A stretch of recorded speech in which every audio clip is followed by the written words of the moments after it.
when Jensen was standing there with Trump and he went to the White House, I said something funny in Twitter. I said, Jensen prepping for a run for president, you know, and I got just blown up. Like people were like, he's not American. He can't like, and I'm like, dude, did you see the emojis? Like the squinty, laughy face with the smirk and the ha ha ha I posted. I think your response would have been, it's a joke, Jan. I think that's your era of how you would have done it. But yeah, I'm sad, Pat. I think on this podcast we need to stop being smart. We need to stop knowing what we're talking about. Just say ridiculous things like we do on the flip. Like we don't even believe it, but we're just ridiculously arguing things. Do it all the time, just pure shock.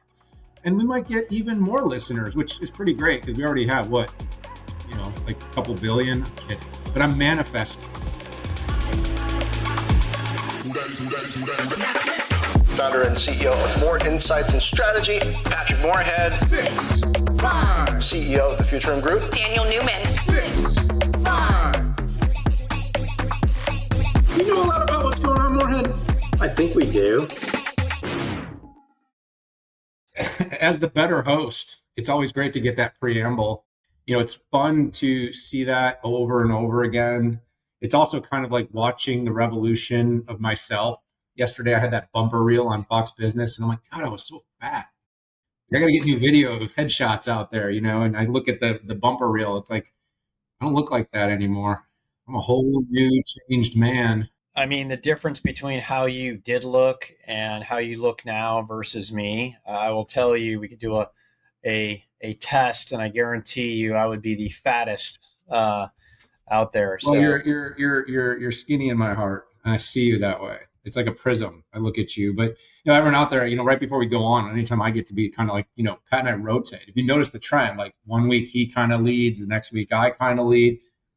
But every time I'm leading, right before he goes on, I don't know if it's because I have mood swings, but Pat's always like, be funny today. It's like, when am I not funny? I'm always funny. I'm hilarious. And by the way, you always look so stressed when you come on. You're like you're very short in your answers, like you're grumpy, like whatever meeting you have before this, can you just not have it? I met with the gym.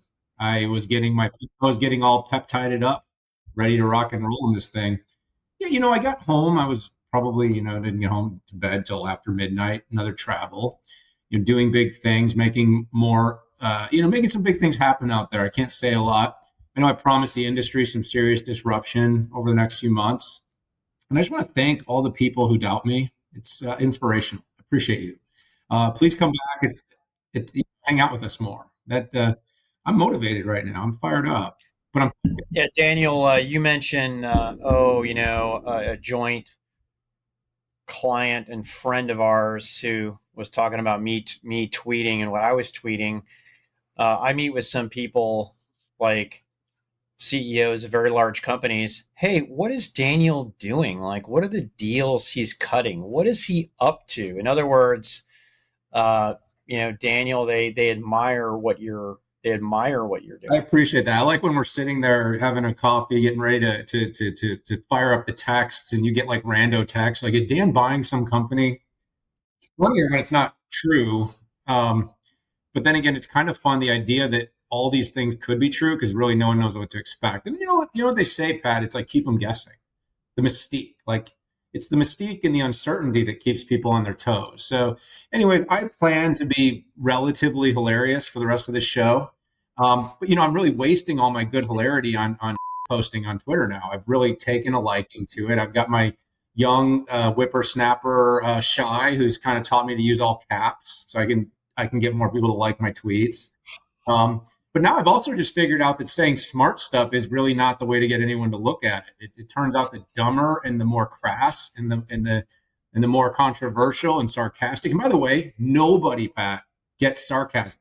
It doesn't matter which emoji I use, the grinny face with the squinty eyes or the smirky face.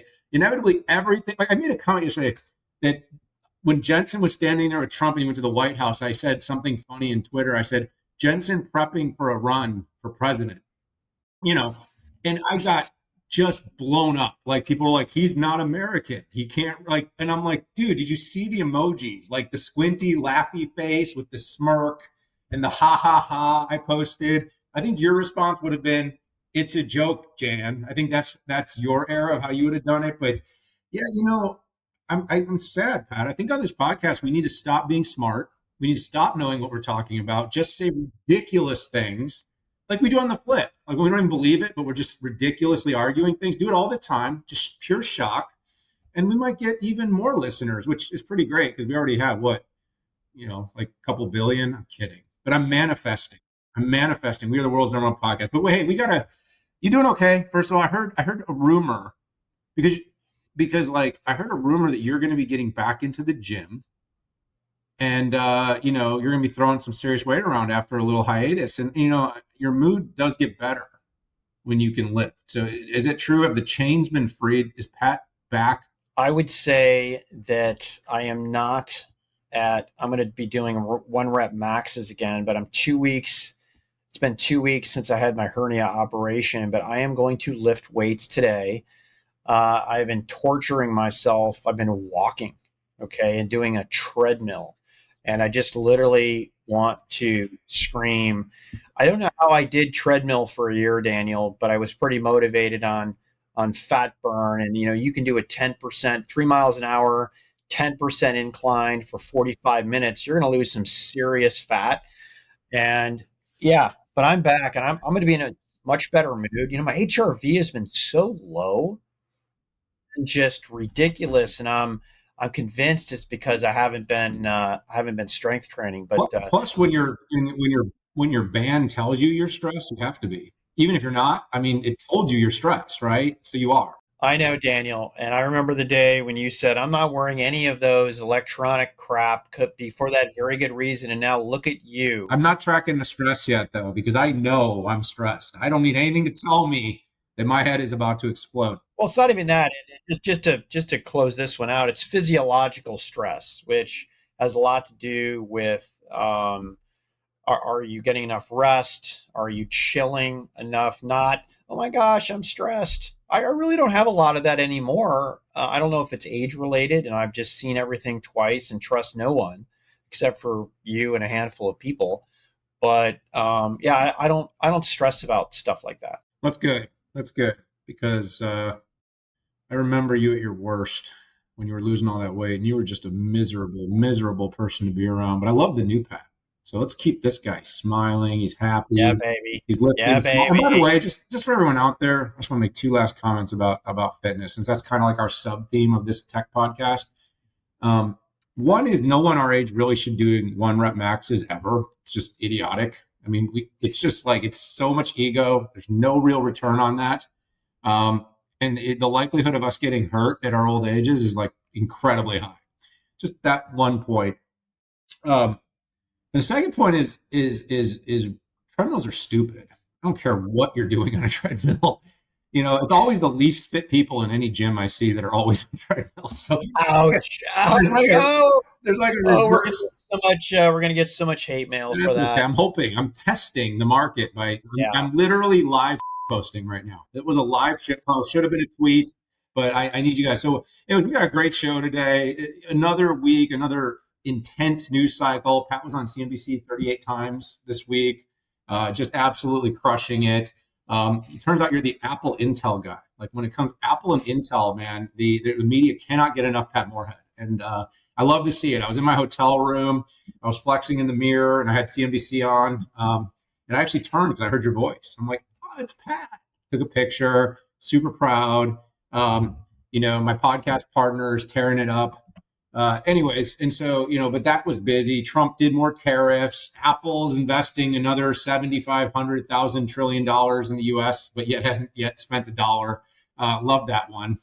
We're going to talk a little bit about whether that's real. And then Trump basically said it's time to fire Lit-Bhutan and that he's conflicted. That created some stir. And by the way, GPT-5 was released. And basically it's going to take over the world. Musk tweeted that Microsoft is screwed. I'm really trying to figure out how that works when they completely control OpenAI. But I have a feeling it's something to do with AGI and getting to AGI. By the way, if we're already at AGI, Pat, we are so screwed. I know. So screwed. Like, what are those jobs you thought you were going to get rid of, Nope. Well, by the way, I absolutely destroyed Gartner and McKinsey on national television. There's a full clip of that. We can maybe get our producers to wind that in. I do believe in the future. You will talk to analysts and advisors. They will be AI. Where I basically called them body shops and said the end is near. I didn't make any friends this week when I said that, but their stock was down 40%. So at least I'm backed up by the market. There's a couple other topics, maybe if time permits, but generally we talk too much. Then we're going to get to the flip, which is where we simulate a debate. We take a side, something controversial, and generally I win. But you've improved, Pat. I think this exercise has actually really stirred up the best of you, and you're leveling up. I'm more scared than I used to be when we started out. It felt like an automatic victory, kind of like anybody playing the Cleveland Browns, like automatic victory. I told you I'd be funny today. I told you I was in. And then we'll get to the end, Bulls and Bears. A little quieter week on the earnings front, but we're still in the cycle. Really, I think we had the kind of heaviest lift until that last week of August when Broadcom, and of course, there's an Nvidia day coming up that week, and Dell, which I think Dell is going to have a monster quarter after Super Micro absolutely crapped down its leg. Those dollars have to go somewhere, because if Nvidia is big and Supermicro is small, somebody won that big haul. All right, buddy, God, I talk a lot. I mean, you told me to be funny. You told me to be happy. I ended up rambling at 10 minutes to get us to the decode. I really hope people find us interesting, because we're going to lose a lot of people in that first 10 minutes. Do they ever, or we just need good chaptering, right? Do they ever stop talking? Hold on. Does Dan ever stop talking? It's time for Pat to do some talking. So let's dive in here. This is big, Pat. Trump vowed 100. So this investigation, what am I going to do on semis? 100% tariffs on chips and semis unless companies build in the USA. Yeah, so this week was all about the deadline for countries who didn't have a deal, with the exception of China, and that comes, I think, next week on the 12th. But essentially, a couple big things came out of that. First of all, 100% tariffs on chips, and unless companies are building in the U.S., it's very vague.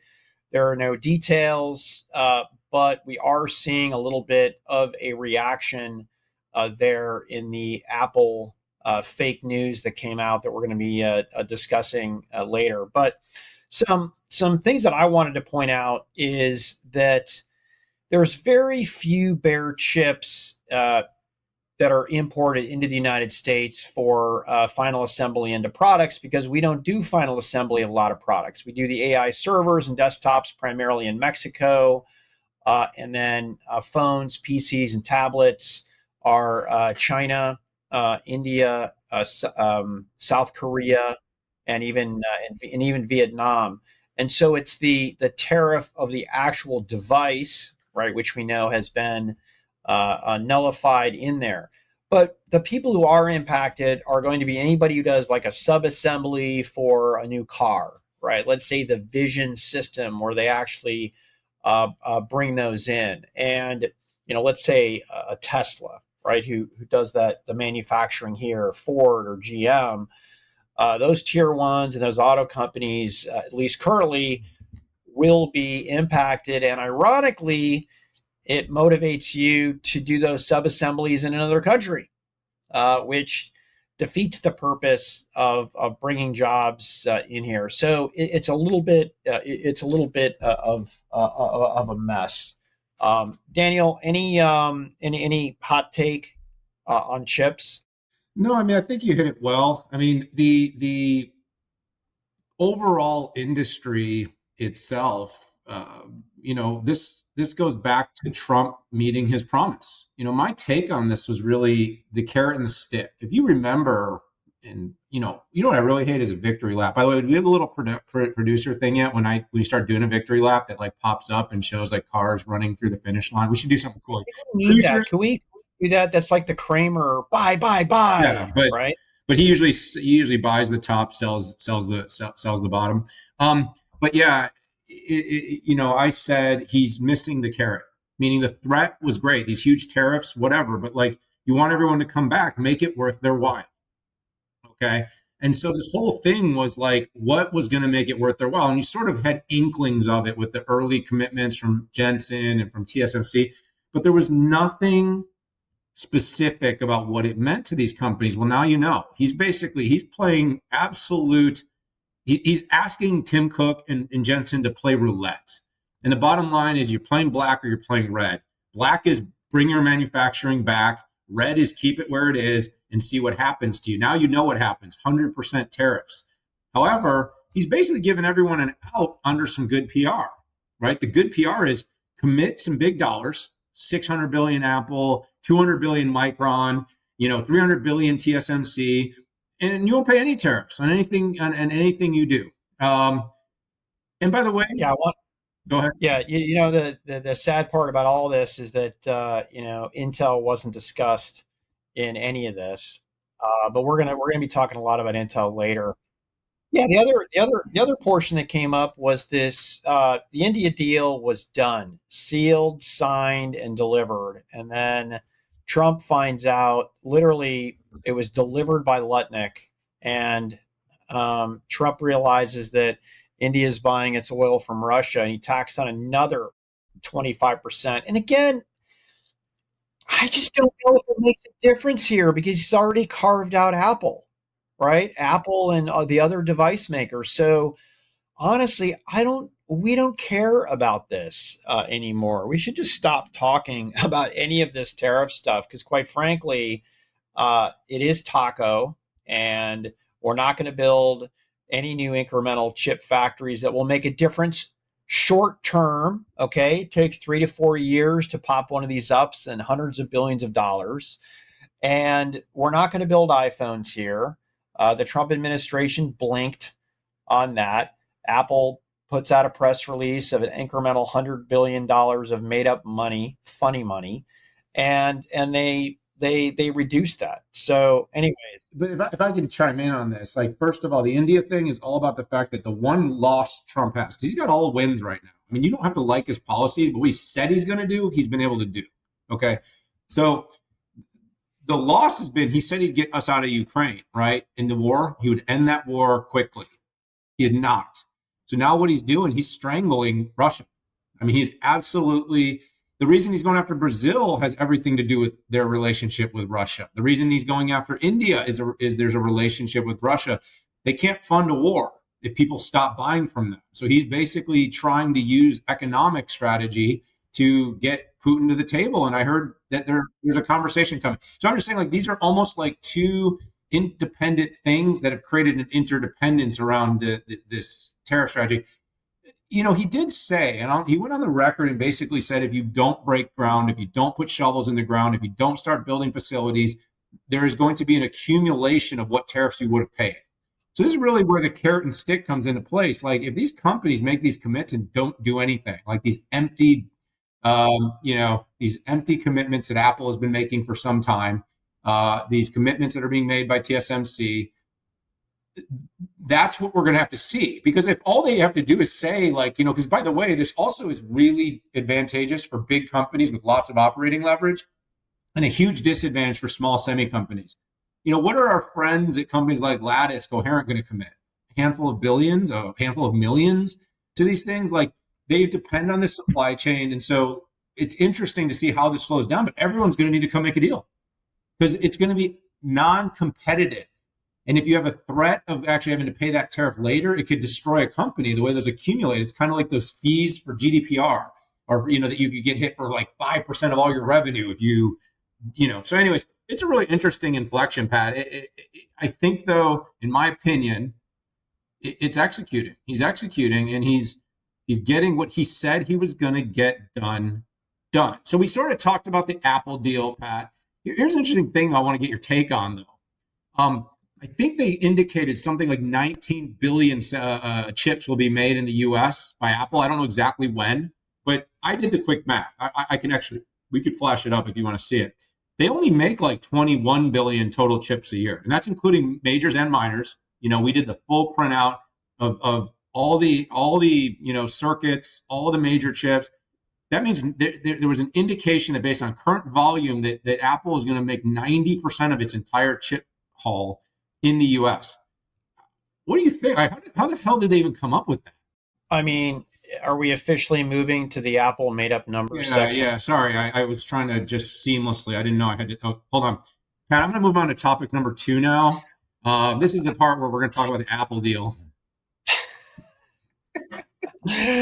Oh, I'm that's good so at hosting funny. now. I just flow from topic to topic. You don't even see it happen. No. I just wanted to make sure I'm following, and so I could just go in there and pretend to be smart. Yeah, sorry about that. I had Ray on my team literally do the whole teardown. He pulled it together in a few minutes. The New York Times had reached out asking me about this. So I was just curious if maybe you didn't hear about it. But the take was that Cook threw this 19 billion number. And we looked at every chip within every device. And I could not figure out how they're going to do 90% of their chip manufacturing in the USA, unless they're talking like 50 years in the future, which I guess they could be because no one's using dates right now. Yeah, Jeffries had a fun call out where they basically said, it's hard to understand how Apple can invest $600 billion given, product COGS, annual CapEx, annual R&D cost, and the likelihood of, where you were going was on the chip side, right? To be able to do this. And listen, I've been out pretty strongly. I have reached out to Apple twice on the initial investment and just didn't got a non-answer back. But these are completely made up numbers because it serves the purpose. And I guess people like us are dumb enough to fall for it. What Apple does is they plow every single expense that they have, but also the downstream benefit that they provide to developers. Okay, my gosh, they probably even put in their outcomes from enterprises using their Macs. Okay, I mean, you just throw this stuff in here, and Dan, do you remember back in 2017 when Trump and Foxconn's Terry Go, who I used to know pretty well, got out and announced a $10 billion, 13,000 job investment in Wisconsin to make flat panel displays. Do you know how many flat panel displays came off that line? About as many Zero. EV chargers. No, zero.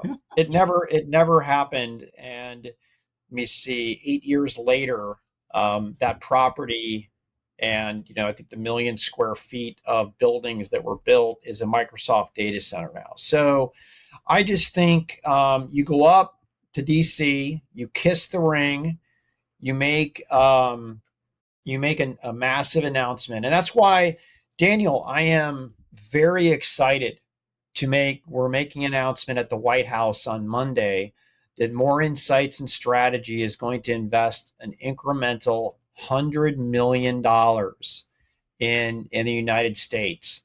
So watch out. You heard it here first. I want to laugh, but I was actually trying to think of what kind of investments you could make. You like buying yourself a yacht and you're going to put like President Trump's flag on it. No, over 100-year period when the Moorhead legacy, when Pico and his son come in, and I'm looking at my P&L and what we do, and I look at the downstream benefits of the advisory that our clients have benefited from, right? It's that this one's going to be easy. By the way our dollar is being devalued, we're going to need $100 million just to like pay your mortgage in like 10 years. So I just hope you're all buying crypto. It's not recommended advice, but I'm just pretty sure that's where it's all heading. I I've been buying. I want memes. I want Bored Ape. That's where I want to put my money. Oh, well, yeah. I mean, you could invest in that. The NFT thing was always trash. I could have told you that before it ever started, but there is a handful of cryptocurrencies that do have utility. The stablecoin thing's interesting too, but I lost more in that nonsense than I've lost. The only thing I lost more money on was a failed SPAC. well, good for you. It is I hope you don't judge me by my judge me by my losses because I have so few, right? So that's one of your few L's. I actually think I'm going to start doing loser laps too. I think it's important that the community starts to see the humility. It is. No. This is a message to our producers right now. We need a victory lap and a loser lap. I need a loser And lap. I will, When you've every been time we invested and you give hundreds of uh, hours to something for a $2,500 check, I mean, it just really shows that you're savvy in your investment strategy. no, I know. That's the I know. strategy part of more insights. That's why he comes Exactly. after insights. He does lots of insights, a little bit of strategy. He does a lot of both, and he does it great. I think I even tweeted something yesterday saying, one of my absolute the best chip guys on the planet. I mean, I didn't even have a better post, so I just reshared yours. So, by the way, I have this emotional and mental state where anybody ever says anything nice about me, I'm doubting why they said it. And I'm thinking, what does Dan want from this? Does he want me to say he's the best chip guy, or is he just kind of because he's crushing it in chips? But I do talk to my therapist about these It's things. funny because I have a lot of dad issues too, and it's like so I've really gotten to that point in my life where I don't need anything from you, and if I say something nice, it's not because I want something, just because I respect the work you do. So I'm happy when I see you on the TVs. I'm happy when you come up with, and like I said, I'm even happy when you stand to like be competitive in a debate with me. It's great. I mean, my prowess is undeniable. But I do want to do these loser laps because I've gotten some calls really, really wrong, and I think people see the victory laps all the time, and they're probably like, "What an arrogant!" It's like, no, I literally rode the market down in 21. Like, my account dropped 80%. I was so long growth, including SPACs, that I almost went broke because I was like, all in, baby, on everything. The only thing I can say that worked for me is when I did finally, recover from that pain, and everything went to the. I actually just threw more money in because you know what? What does a degenerate do when they don't know what to do? They just keep gambling. I'm kidding. There was a strategy there, but I did learn a lot from that. There's other losses too. We'll start having maybe even a whole segment, Pat, where we call them wins and losses. Because it's important everyone out there understands this is a tough game to play. It's tough to predict. Like we're going to talk Intel here for a second, and then we're going to probably debate that too a little bit more. But like, we've made a lot of calls. And by the way, I put a lot of my capital into thinking Intel would not mess up this massive opportunity to build in the USA. It made so much sense. But here we are, President Trump tweeting out, Litboo's got to go. Senator Tom Cotton writing a letter basically saying to companies, you need to talk about these conflicts. It's problematic. And you and I have said this for weeks now, like no seat at the table, not even involved. The U.S. is leading chip manufacturer, and well, technically that manufactures the most chips in the U.S. by a U.S. company, not even at the table for all this AI and all this semiconductor manufacturing. Man, what do you think about that? What did your head say to you, Pat, when you saw that tweet drop? Um, my first thought that came into my head is that Lip-Bu's gone. And so far right now, he's not, and he's responding very carefully on this. But this really goes back to I think it's the shock effect of the Pat Gelsinger reign and the Lip-Bu reign, where some could argue that Pat over communicated, said too much, was too bullish. And then, right now you've got Lip-Bu, who really isn't saying much at all ever, doesn't get on TV a lot, if ever. And it's the dramatic drop of that. There was also criticism of Pat that he spent too much time in Washington and not enough time focused on design. And it's obvious now that, right, Lip-Bu didn't spend enough time in Washington, D.C. I don't know if he spent any time there. You wouldn't know. He hasn't been talking about it. So I think the biggest challenge, one of the biggest reasons that this hit, Daniel, is because of just the lack of communication outside of the company, particularly with Lip-Bu. But I can't help but to think though that there's something else there. meaning was there a deal that was on the table, something they wanted from Lip-Bu that the administration wanted, but obviously the timing of this Cadence suit where they pled guilty to selling services that they do to build chips to a chip company affiliated with the PLA, which is People's Liberation Army, Chinese Army, basically. And you know, it first thing is there was an investigation, and I guarantee you 100%, if Lip-Bu would have knowingly done this, he would have been indicted too, and he might be in jail right now. But he's not. He wasn't indicted for that, and my guess is that it was a mistake that they made unknowingly. And trust me, you know, I worked at AMD for years and manufacturers of infrastructure for 10. So I guess I spent 20 years with people who build stuff, and your export groups. I mean, I knew these people, and you can make these mistakes here. Lip-Bu's got to get up there, cut a deal within the week, or I think that he will either leave on his own, get forced out, or you know, Trump's going to dig into this, because as we've known from Trump, he's going to bite into this and take it as far as he possibly can until he gets what he wants. And look at the number of tech CEOs who've gone up there, who've kissed the ring, called him great, best president ever, people you would never ever imagine, right?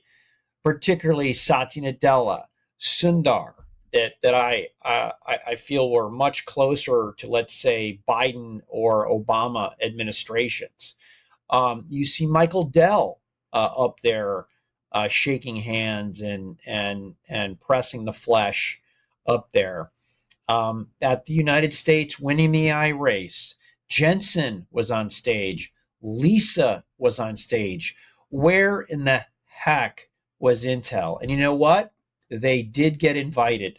I can tell you that with confidence, and they declined. So anyways, where is this going to go? We will see. I think there's about a week fuse on this. Yeah, I mean, we're gonna debate this, but that'll be simulated. So I'll give a little bit of opinion here.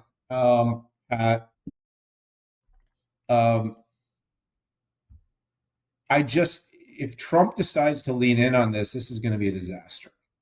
Intel has no ability right now to weather that kind of storm.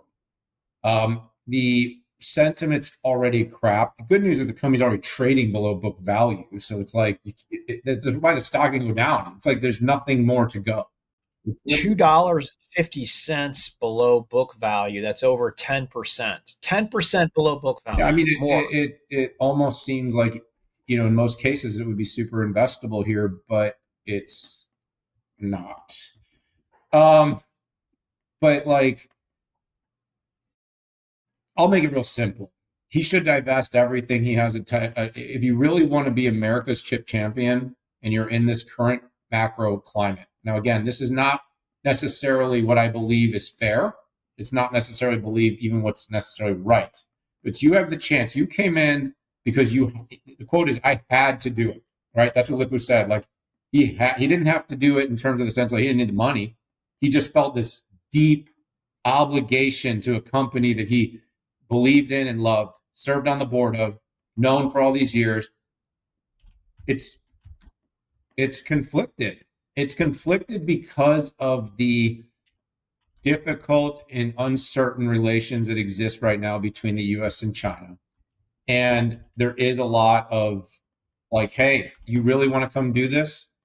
Get all your conflicts off the books and the US will lean into you. And that's the only way Intel will win. Long before Lip-Bu, even under Pat, I said the only way we get what you want, which is Nvidia building in your fabs AMD building in your fabs, is you need the policy to basically dictate. You need them to say, look, 20% of your chips have to be manufactured by a US company in the United States. Intel missed the entire opportunity. By the way, I don't actually think it's Lip-Bu's fault or even his conflicts. This has got to be the worst board in the history of boards. Like, call me up. I'll do it. I'll do it for free. I'll pay you to go in there and I'll give better advice. And by the way, I'm not saying I'm good at it. I'm just saying you're that bad. They are that bad. Like, every decision they've made has been. And if you're a leader there, I mean, you have to work against that. And what do? I mean, how do you even get rid of a board like this? You need a proxy vote. You need shareholders to show up. These shareholders are completely confused right now because they have no idea how you could actually run a company this badly for this long that had such a tried and storied history. So I'm going to leave it there. We'll talk more about this in the flip. Pat, let's get one more topic. Let's squeeze one more topic in here in the decode and just talk about GPT-5. Everyone was supposed to get it right away. I don't think it happened as fast as everyone wanted, but people are starting to get it, hearing really good things. Copilot, I believe it's already powering Copilot. So every region, and its general availability. Yeah. Yes. Yeah. It was a little long. It wasn't instantaneous, but it happened pretty quickly. And by the way, it's very impressive. Although, Elon Musk was already saying that on a number of different variables, Grok outperformed it. So Grok in some characteristics, and of course with a lot less support, sort of global market support, is already competitive. OpenAI, this has been the long-awaited. A lot of talk about how this is sort of more personalized, sounds more like you. We're quickly running towards these goalposts of AI that can do all the things that we do. I think Musk even said it will do his job better than him and it won't be long. Yes, it's good when you have $300 billion. You don't have to worry about working anymore. I did say on TV yesterday that they would just have an AGI Jensen. They'll put him into a humanoid robot and he will run Nvidia for the next 1,000 years. That's cool. That's so good. Kind of like, what Steve Jobs was trying to do with all the videos he did before he passed away. It didn't work, by the way. They need more because Tim's not watching those videos. Tim's just optimizing supply chains. But yeah, I mean that's kind of where I see it going. But it's happening so fast. And by the way, I mentioned earlier at the top of the show, like McKinsey there was an article in Wall Street Journal about kind of the doom of McKinsey, the 40% fall of our friends at Gartner. That's because, Pat, who the heck needs 15,000 no-name analysts to tell you how to run your strategy when you can literally use it openly available for anywhere from $0 to a couple $100 a month that knows more than any human could ever possibly know. Knowledge work is really in an interesting juxtaposition right now, Pat. But they went open weight, they went open models. I mean, this is just a big news week overall. What was your what's your read, and have you played with it yet? Have you done a first pass on this? Yeah, here's the thing. Probably the biggest feature. So different workflows require different types of models, and I would say on the programming front, this doesn't move the needle a lot. And I may be very closely related to an AI programmer who's not going to change a single tool that he uses. And I'm seeing a lot of that mirrored out there. What I think one of its killer features, Daniel, is auto select, where you don't have to pick the model based on what you want to do. It just does it. And for mainstream adoption, I think this is absolutely the killer type of use case. And it's funny, within hours of GPT-5 and Microsoft releasing it to basically everything, Azure AI, Microsoft 365, Copilot, it kind of got me thinking, well, maybe this model isn't as different as everybody thinks. Like, is this truly a GPT-5, like a fundamental difference here? I'm kind of thinking at this point and being convinced this is like a GPT 4.7. Okay. They've already had a 4.5. but I need to do a lot of analysis on this. And by the way, equally as impressive was that they, in the same week, they open sourced two models out there with open weights, meaning you can go in and fine tune that. And I was just amazed. AWS was the first mover from a cloud standpoint. It appeared like Dell was a first mover on the server side. AMD, right, had come out very quickly. Signal 65 had covered that. Qualcomm leaned into that big time, and of course Nvidia, right? This was programmed, I think, on 1,000,000 H100s, which was pretty cool. But Nvidia also differentiates itself even in OSS with the way it delivers it, right, through Nvidia NIMs. That's the first thing, and the second, with tailoring these models with NVIDIA NeMo, and the day of availability to do that, I think, is a big value add above and beyond the hardware,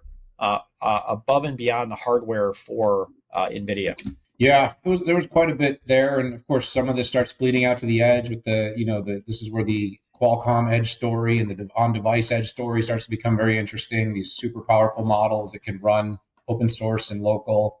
So a lot there to unpack. Pat, I did do something fun, because what we always do, we go too long on the decode, then we rush into this, and then at the end, the Bulls and Bears gets victimized. But you got time to go a little bit past the hour today because we're going to be stuck.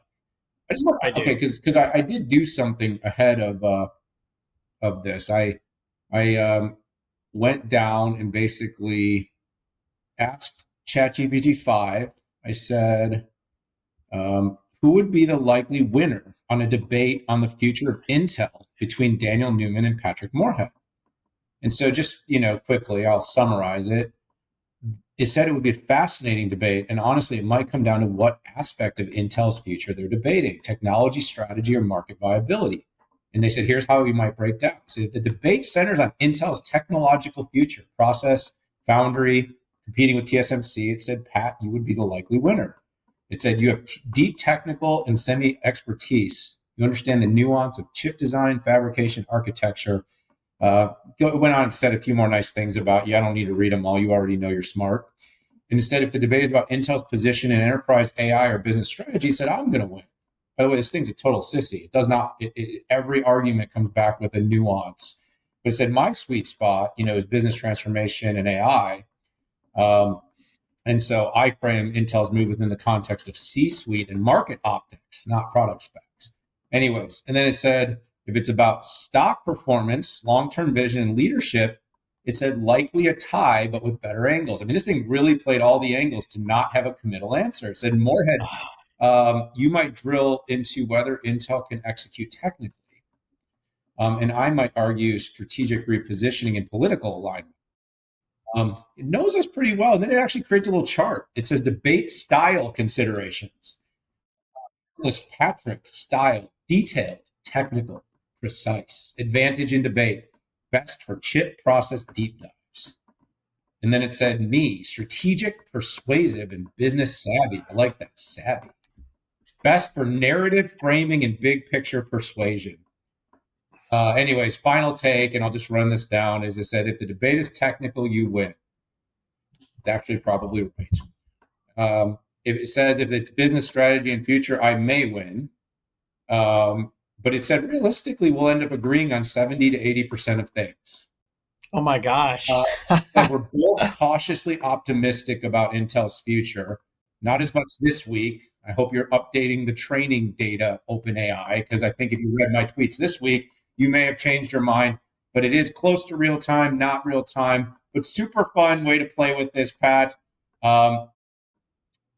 Anyways, and then it actually asks you, it says, would you like a mock debate scenario between them with sample arguments it might take? I mean, Jesus, dude, and by the way, when I hear things like from like people in the company, it's like, I don't know what to talk to the client about.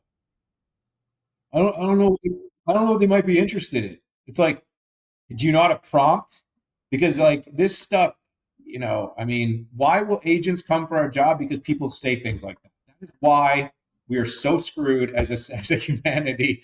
Anyways, that was a lot of fun though. Hey, you want to go after the flip? I want to basically ask the question of, whether Intel, is going to need a big change under this growing certainty and challenges from the White House. So one of us is going to have to argue for it, and one of us is going to argue against it. Let's see who's for it. Yeah, baby. I'm going for it, Pat. Look, I'm not saying that President Donald Trump is correct when he says that Lip Bhutan is conflicted and has to go.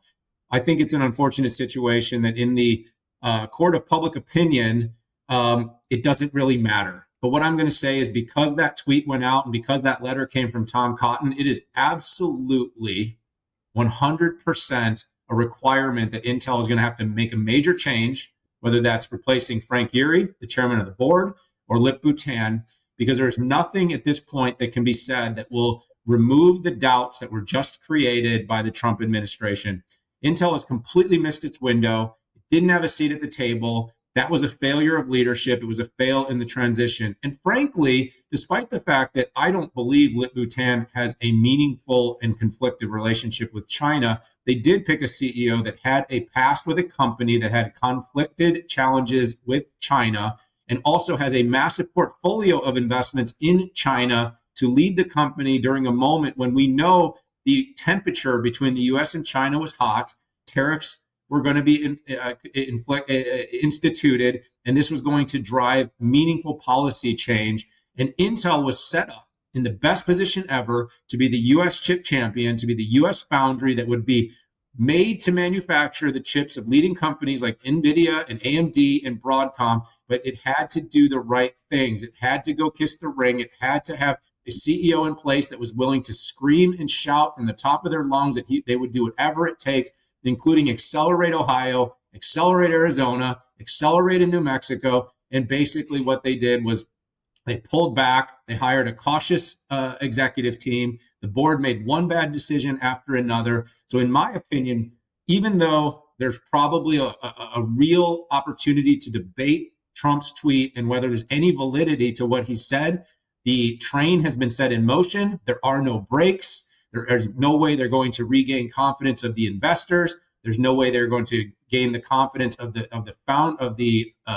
fabless designers that they need to use their foundries. And at this point, the only thing that could possibly right the ship would be a major change. Either Lip-Bu goes or Frank Gehry goes. And at this point, maybe both have to go. This train is running and it's not stopping until a change is made. Yeah, this one's going to be tough because I basically have to argue what I don't believe in. I do that a lot. You just have some fun with it. Go ham. No. So here's the way that I'm going to frame this is, so first of all, big changes amid growing scrutiny and challenges from the White House. The way I'm going to frame this is, what are big changes, right? When I look at a company, the biggest changes you can make are strategic changes, okay? That's what businesses are you in? What customers do you address? And a lot of this other stuff is kind of nonsense, okay? And, even individual leaders have shown, maybe with the exception of I would say, Elon Musk, and at this point, Jensen Huang, everybody's replaceable, okay? And whether it's Lip-Bu, whether it's Pat, whether it's some other, there's not going to be an Intel savior that's just going to completely change it. So the reason why Intel doesn't have to make major changes, which are big strategic changes, I mean, what is Intel going to do? Decide to get out of the design business and stop designing chips? Now that would be a big change. And scrutiny. What are they going to do? Completely get out of the foundry business? That would be a big change. And at this point, that's nonsense. They have to be in the foundry business, if for nothing else, to spread some of the fixed costs that they would have spent in their design business across other customers. So when it comes to big changes, sure, small changes they need to make, right? And they need Lip-Bu communicating a lot more. They need a small change. Lip-Bu needs to go up and cut a deal with fake money that Apple has done, that Foxconn did, that Stargate did. And by the way, even if Lip-Bu goes, Frank Yeary goes, the whole board gets cleared, those aren't big changes in mind. They're going to keep making the same strategic direction. That's it. Yeah, that was a tough one. Not for me though. That was easy. I don't know though. Like it feels to me there's because there's two things that happen, right? When these kinds of things come out. First of all, their public statement was like, how many hours did that take to come up with? Too long. Now, Tom Cotton came out that day, but nobody saw it and nobody printed it. I didn't see it until yesterday. And then on top of that, like, what could they say other than like a major change was being made, right? Because if you're not making a major change, you're basically backing the current administration, quote unquote, within Intel. And you're basically going to double down and say, we're going to fight the fight. We're going to back our CEO. We're going to back our strategy. We're going to back the decisions board. I mean, it clearly the board absolutely stands by its decision. The problem right now is the board has no credibility whatsoever. And so, it's not where I want to be. And this is like where I do a loser lap, Pat, but man, did I put a lot of political capital into thinking Intel wouldn't mess this up. Like I really didn't. And again, it was more, I don't have the frame of history with Lip-Bu Tan. We knew Pat pretty well. We spent a decent amount of time with him. And at least I knew deep down he believed in the mission of being the US chip champion. Whether or not he was able to get that done and get to Washington and get all the buy-in. But, the silence and the lack of contribution in the last 6 months when all this is going on, to basically be faltering in the middle of the biggest secular technology wave of chip manufacturing in the history and to have missed the trend. I mean, you think it was bad when Microsoft missed mobile. Like this was like but these wheels were set in motion long before Pat. These wheels were set in motion, in the BK years and the company just because these are multi-year cycles. And anyway, maybe they should just let Lisa run it. Oh my gosh. I mean, listen, AMD keeps taking market share in every conceivable area, except for areas where their marketing is weak and they're not making investments, which is in the commercial space. Yeah, that happens. We'll keep advising anyway. All right, man, that was fun. Everybody let us know who won. Only because it was me. In case anyone was doubting that. All right. Well, it was another busy week in the market. Not as busy as the last two, but it was another big one. You and I were hanging out when one of the big earnings dropped. That was AMD. But let's do the quick rundown here before we send all our friends here on the pod off running for their days. Let's do the Bulls and the Bears.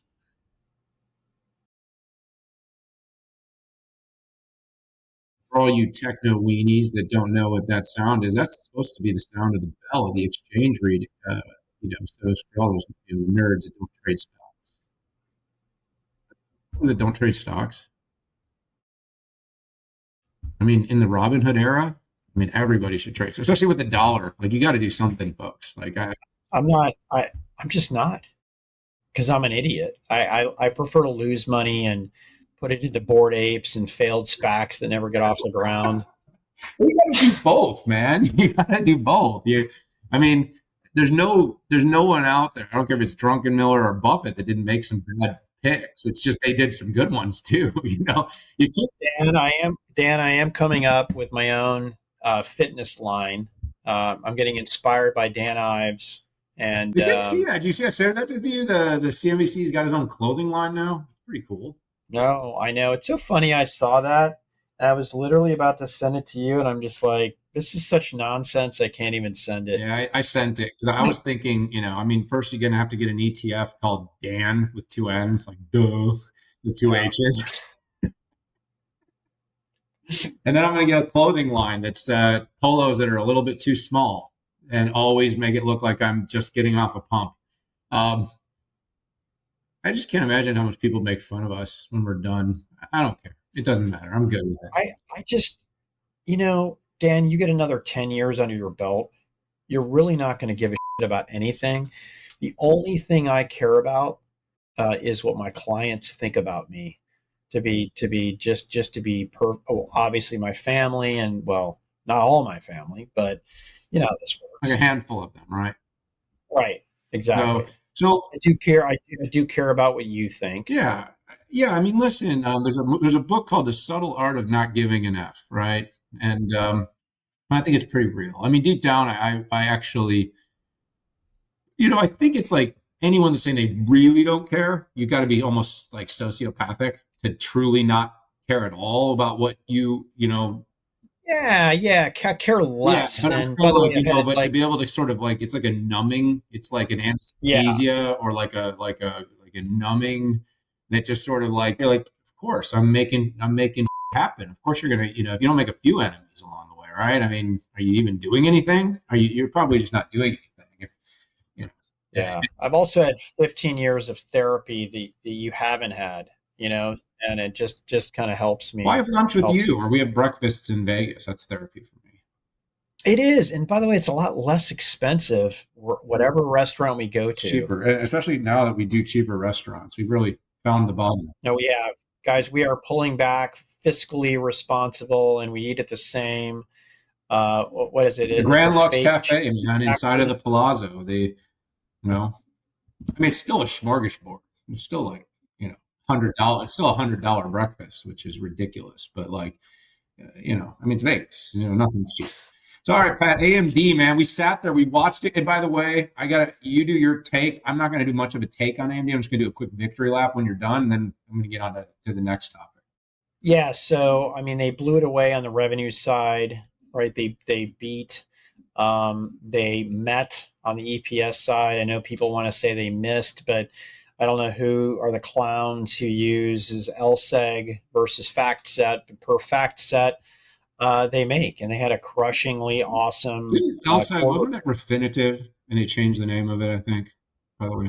But anyways, and by the way, that EPS softness had 100% do with $800 million China GPU write-off, where they closed the quarter before the admin said yes. And by the way, nobody has licenses yet, either Nvidia or AMD, to ship this stuff out. But anyways, record EPYC, record Ryzen, record desktop, very strong gaming console, flat on the embedded side, for obvious reasons that market is not good, and their embedded side isn't as performing as well as Lattice in terms of how they're dealing with this. But overall, it's a sector issue. And the biggest thing here is, to investors is, they want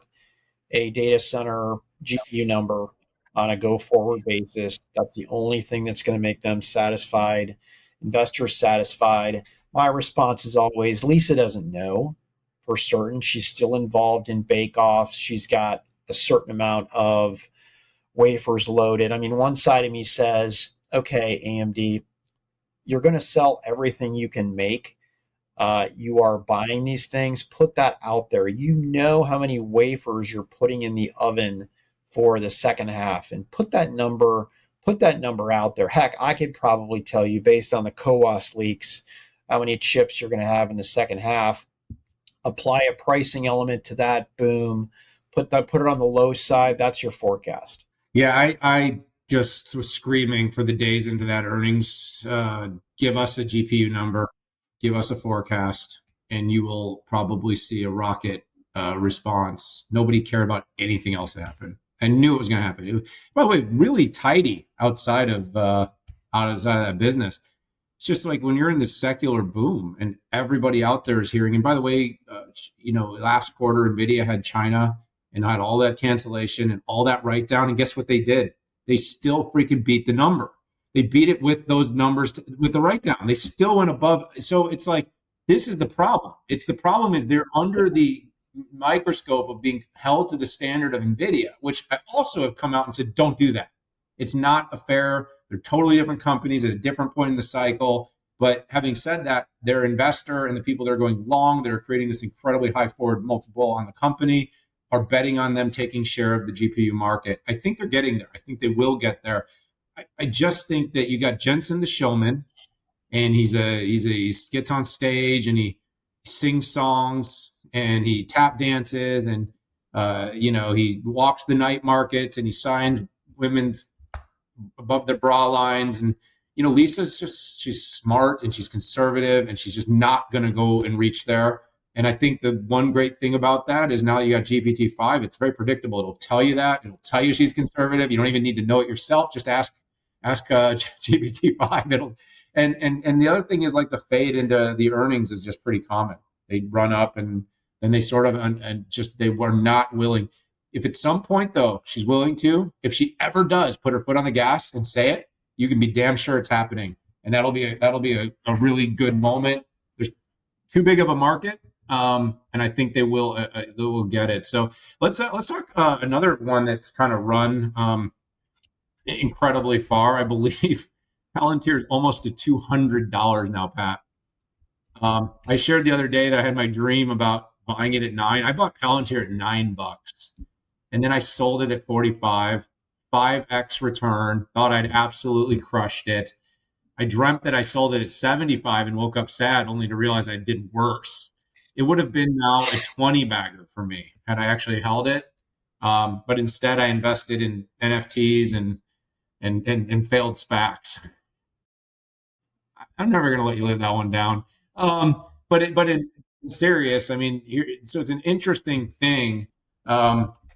This is a company that is, worth like almost $400 billion now, worth more than AMD, by the way.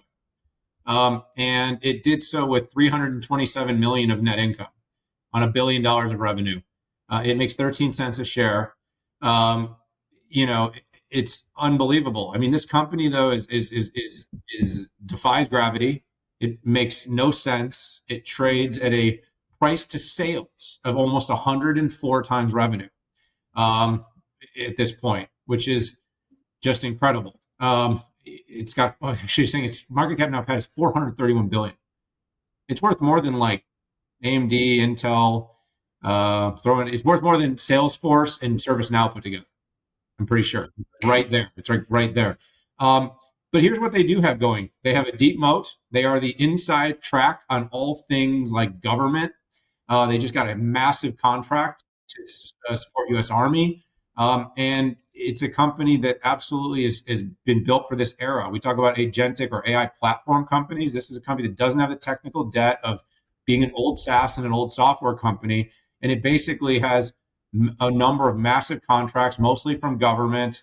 And they're on the right side of the Fed investment and pivot, and even its attempts to try to streamline some of its spending. A lot of those dollars will go to Palantir. And by the way, a common thread that I'm seeing with tech companies is the showman CEO. Alex Karp is an absolute showman CEO. You're invested in him. He will come out and fight the fight when bears and shorts try to go after him. He will come right back at you. And he's just given his retail investors incredible confidence. I can't call this a meme stock unless you want to look at the forward PE ratio on this thing. But I guess it is a meme stock, Daniel. But I don't want that to come off as negative. I like what the company does. The boldness of the CEO is incredible. Alex is an absolute rock star. He goes against the grain on almost everything. And, he even went strong on woke when it wasn't the cool thing to do. And it could have hurt his company. So, and as it relates to the method of what they're doing, they are a disruptor, which they have the ability to go in and take contracts, not only come in with lower cost, but what they're demonstrating is the ability to have better results, quicker results, real-time results, as opposed to waiting around for something to happen. So I respect this company a lot. All right, Pat, we're running up at the edge of time here, but we got a couple more names. Let's tap on Lattice real quick. Yeah, real quick. I mean, I think they were up like 15%. Market loved what they brought to the table. And that wasn't necessarily a reflection of this gigantic growth. It was a reflection of the call, the forecast, because quite frankly, the year on year isn't a pretty chart, but it's the quarter on quarter. And if you're in an industry that's having an issue and having some challenges, what you're going to focus on is quarter on quarter growth. And what that says is the bottom has likely been hit. I've always been impressed with the gross margin. They've been very consistent.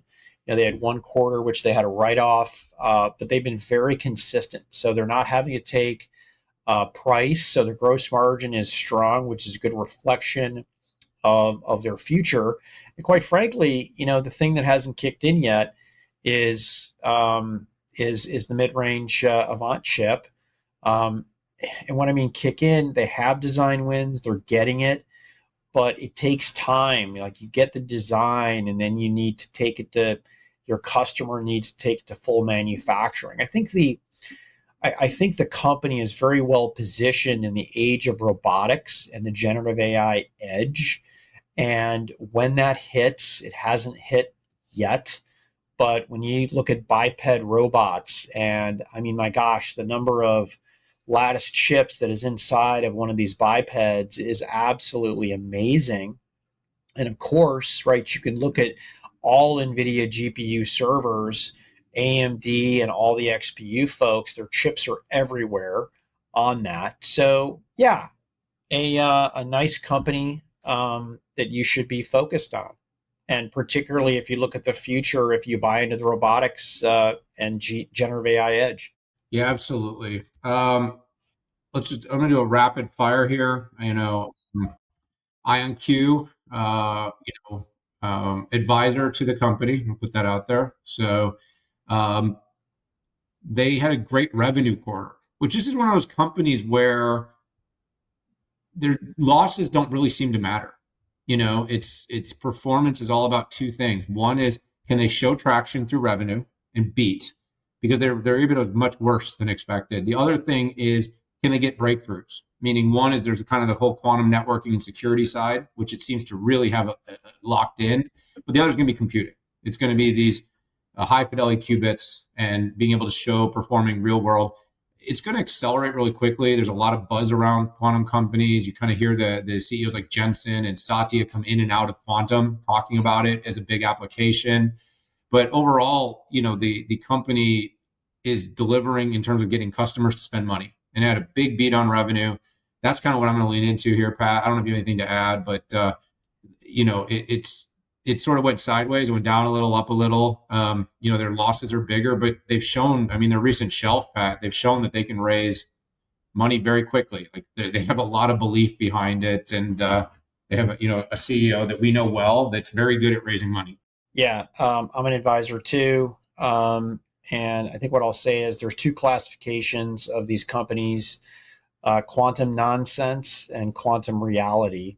And I put IonQ in the bucket of reality, where they've got customers on the record that will talk about the benefits that they're deriving. Now, that's like just the top of the iceberg of the opportunity of this. So I think the best is yet to come. But quite frankly, the amount of strategic deals, the acquisitions that the company is doing is it's impressive to see what Niccolo de Masi has been doing. So, just maybe on a one-liner before we wrap up here, Pat, Astera, another company we've been paying attention to. Whoa, what a rocket.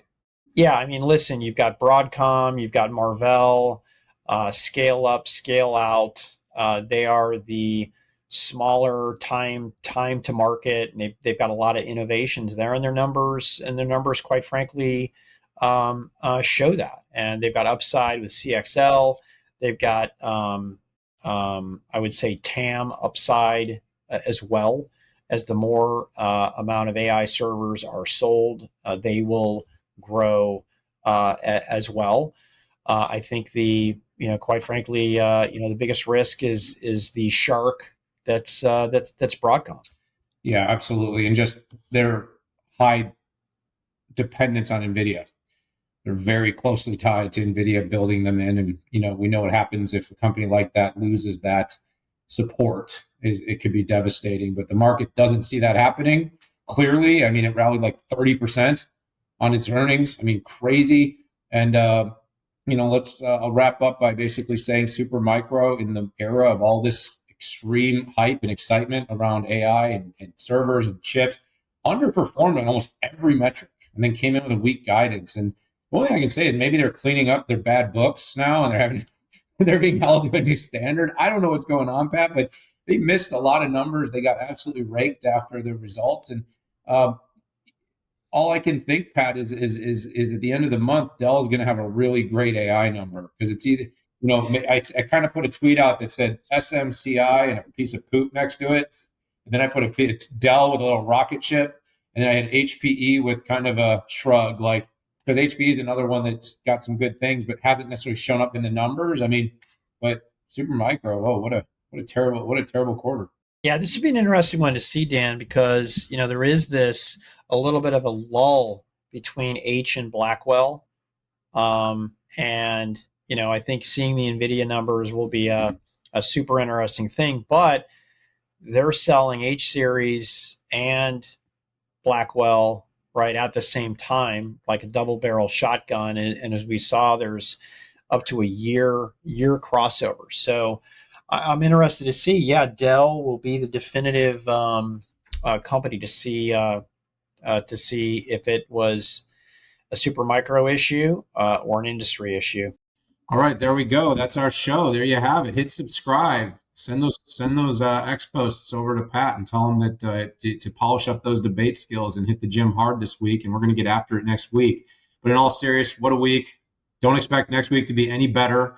But at least I don't think I'm traveling, so that's a good thing. Are you on the road next week? Yeah, Monday, 8 a.m. I take off. I'm in San Diego for a couple days. Ooh, yeah, I know where you might be going. Hopefully you're peppering the love and you're bringing back big projects. That's what I love. That is what I love, especially for the JVs. I don't really give a crap about more. I'm kidding. I want to see you. I want to see every part of you do well, Pat. The only reason you give a crap about more is that I'm miserable when more isn't doing well. And I bring that over to you, because why would I just want to be miserable when I can be miserable with friends? I mean, you don't want more insights to become less cash and capital, more insights. Exactly. I have to change the hat. I have to change the background. Boy, we are shilling our wares today, hardcore. Yep. Every brand I've actually got a vest with every company on it now. So I look like a NASCAR driver. It's ridiculous. And by the way, it's about to get more ridiculous, but I can't say much more than that. Anyway, thanks for being part of our community. Hit subscribe, join us on our show, tell all your friends, listen to us every day. You can get us on the Spotifys, on the Apples, anywhere you get your podcast. Just make sure you favorite us. And by the way, don't forget to leave a review of how good it is, if you don't mind. We appreciate that. See you all later.